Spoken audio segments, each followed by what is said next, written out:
what level of service can you provide? How high can you take it? Can it be concierge level, like 5-star service? Because if it is, really not probable that a client's going to leave you high and dry. In fact, if anything, they're going to go, you're the most amazing trainer I've had. Welcome to Smittyville, the smartest small town in fitness. Real talk for real trainers.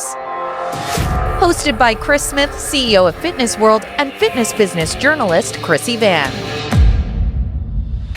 This is the show for personal trainers. We talk business, leadership, money, and the stuff no one teaches you on the gym floor. Welcome to Smittyville, Population Trainers.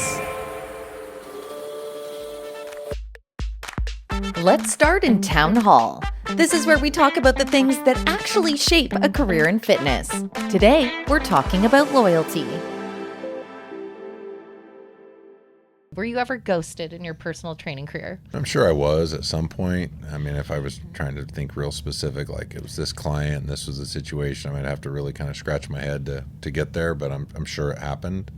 You know, I guess when I'm asked questions like that, even of trainers these days, I'm answering that for them, it's more of like, well, what did you do?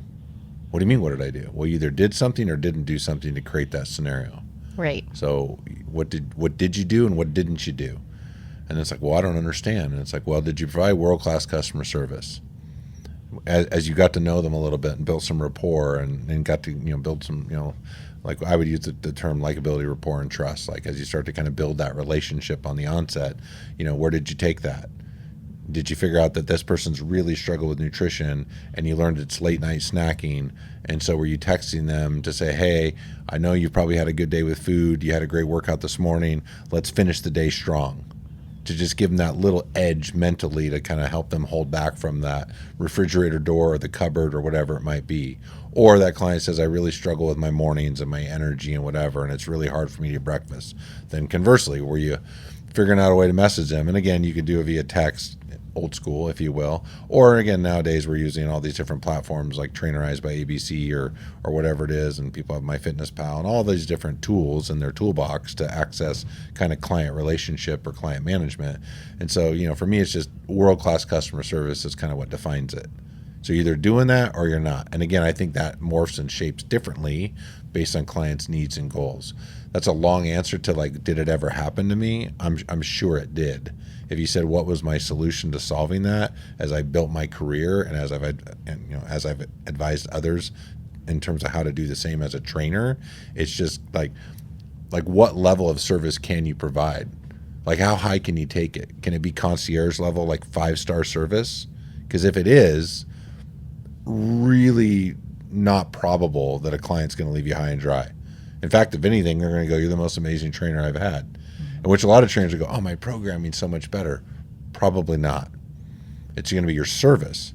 Service equals sales, right? So if I want loyalty from a client, I have to give immense loyalty in the form of service. So I'll give you another funny example. I've had trainers say this still to this day. I've been hearing this for nearly 30 years now. Well, I met Joe or Susie or whatever fictitious name you want to use, and I don't want to teach them too much. What do you mean don't want to teach them? Well, I mean, I just met them. I want to teach them a little bit. I'm like, dude, if you can teach them everything you know in 1, 2, 3 kind of quote unquote introductory sessions, then you don't know shit to begin with.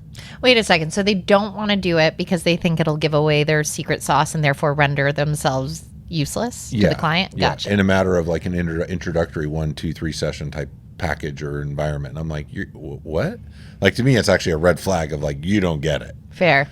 Because to me, it's like, I'm going to give you as many things as I can, not to overwhelm you or drown you in information and whatever else, but I want to show you that I know what I'm doing and I'm genuinely invested in caring for you, being loyal to you from the onset of I'm going to give you everything I got to help you get to your goal in the safest, fastest, most effective way possible. I don't want there to be any doubt in your mind.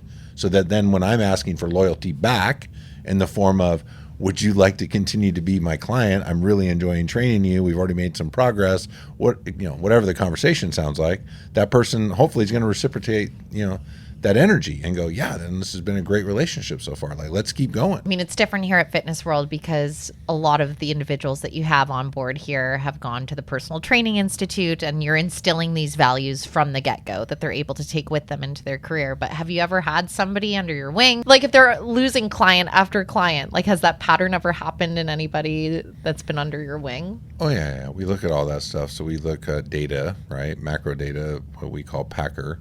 So participation, activation, completion, renewal, right? And then just try to understand that. So that's data, right? So that's a result. And then we have like the behaviors in terms of what their experience was and what shaped it.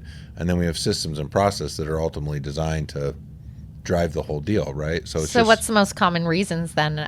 Like, if you have the data, what would be some of the most common reasons that happens to a personal trainer? Mainly so they could avoid the pitfall. A lot of it is that they just didn't connect with their trainer. It's not even results. It's the relationship. Do you think that anyone can form a connection, or is there a right trainer for the right client?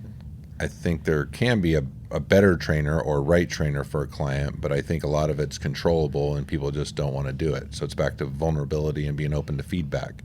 So like what I would coach and teach any trainer is to say at least once a week you have to have a conversation with your client talking about how are we doing. And part of that conversation, we check in on the 5 pillars of fitness, right? So we're checking on your nutrition, your mobility, your resistance training, and we go all the way through. And then we're talking lastly about, not just strength training, but your professional assistance. So we're saying, how am I doing? How are we doing in terms of this client-trainer relationship? And we're having regular check-ins. I mean, it's no different than any relationship. If there's regular communication and check-ins, that's how trust is built. That's how positive relationships and positive outcomes take place.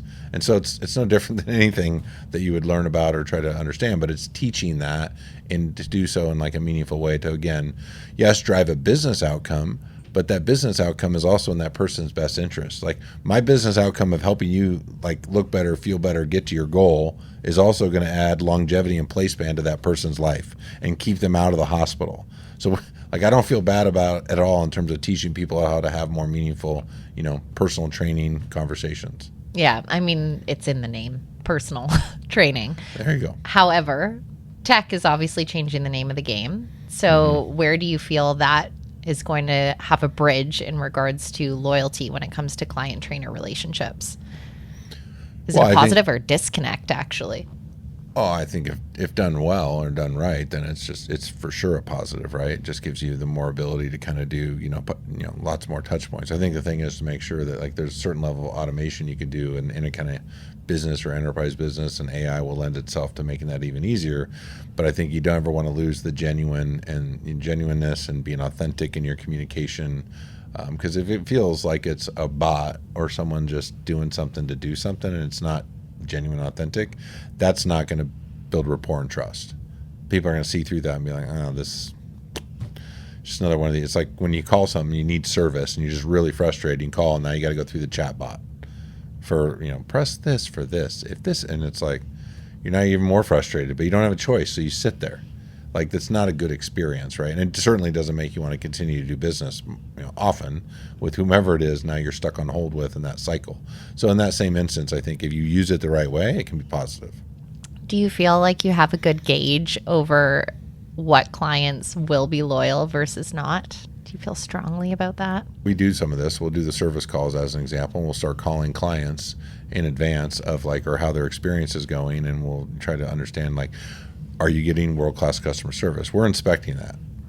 So as we go through those inspections, if you will, and we find giant holes, and if I find a bunch of holes with one particular trainer as an example, and then you look at their quote-unquote PACR data and no one's buying more, well, I wonder why. They're not giving programs to all of their clients, right? You found out that they were actually late to a couple different, individual sessions.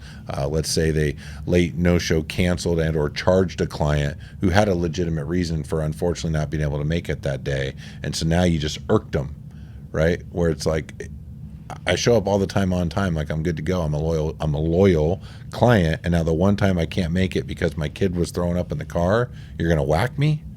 Like, what are we doing? So that's oftentimes we just find it's silly stuff, truthfully. When you think about the big picture of business or, again, loyalty and what should it look like, it should be a two-way street. It's not a one-way street, right? Can't just expect clients to need to be loyal to me and I know what I'm doing. It's like, Well, what does your loyalty look like? How does it show up? Let's head to the trainer circuit. Real questions, real situations. Chris shows up, listens, and mentors from experience. My question is, obviously now being so successful, if you could go back and give yourself a piece of advice, what would that advice be? Yeah, Selena, I think there's definitely different points of inflection in my career. I'm definitely a believer in, hard work, and always have been. I mean, part of my story is some people say, well, I want to be you someday. And I tell most people, I say, you can't. And they're like, what are you talking about? Why can't I be your story? Like, I thought anyone can be anything they want to be. I'm like, well, I'm not sure you want to do what I did. So I work 6 days a week, right? Long days for 20 years. I still work hard now. So a lot of people don't want to do that, right? They want instant success, or they want this, or they want that, or whatever else. And it's like, I'm not sure that's what I want. Like, that's not for me necessarily, right? I mean, I see the posts where people are like, dude, I only work like 10 hours a week on my passive income stuff and I make 150 grand a year. I'm like, yeah, dude, I pay more than 150 grand a year in taxes like before a third of the year's over. That's the taxes I'm paying, not the money I'm making. And so I'm trying to do things on a whole different level, right? So in order to do that, you got to think differently and act differently. So for me, there's just been different points of time. So I say all that to set you up for, again, I have 5 kids.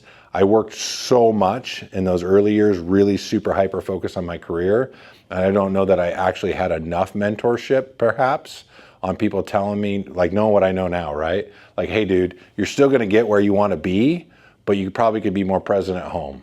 So I wasn't as present with my 2 oldest daughters and my wife as maybe I wish I would have been. And that's because, again, no joke, I would be at work at 6 a.m. and come home at 11. And you're like, well, when did you sleep? I'm one of those freaks. I can sleep 5 hours a night and I'm good.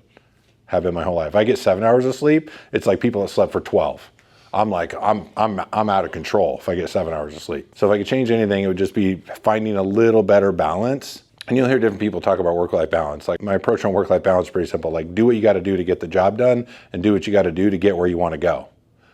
Versus saying, well, no, I worked 8 hours today. Well, did you get done what you wanted to get done today? Well, no, then you probably need to work more than 8 hours. Is the 8 hours going to get you where you want to go? Well, no. Well, then you probably needed to work more than 8 hours. So this idea of like, I only need to do as little as possible, I think, again, it just depends what your goals are. I had really big goals and really big aspirations, so I chose to do more. That being said, like I was trying to make, I think I could have done all that I have done with a little better balance, especially early in my career. Before we wrap, we'll leave you with a Smithism, a lesson Chris has picked up along the way. I think with this one, back to loyalty and some of the topics we were talking about, I would go with a famous quote from one of my original mentors in the industry, a gentleman named Eric Jenkins, who passed way too early. But the price of success is the pain of change. So the price of success is the pain of change, because change is hard, right? It's hard for trainers to change. It's hard for clients to change. And I think often a lot of people take change for granted and assume it's easy. Again, particularly young trainers who have never even necessarily had to change yet because they haven't even gone through some stuff yet, call it life. And so just, some of these things are taken for granted. But the price of success is ultimately the pain of change. That's today's Smithism. Chris Smith is the mayor of Smittyville, and I'm Krissy Vann, your town correspondent. This is the smartest small town in fitness. We'll see you back here every other week.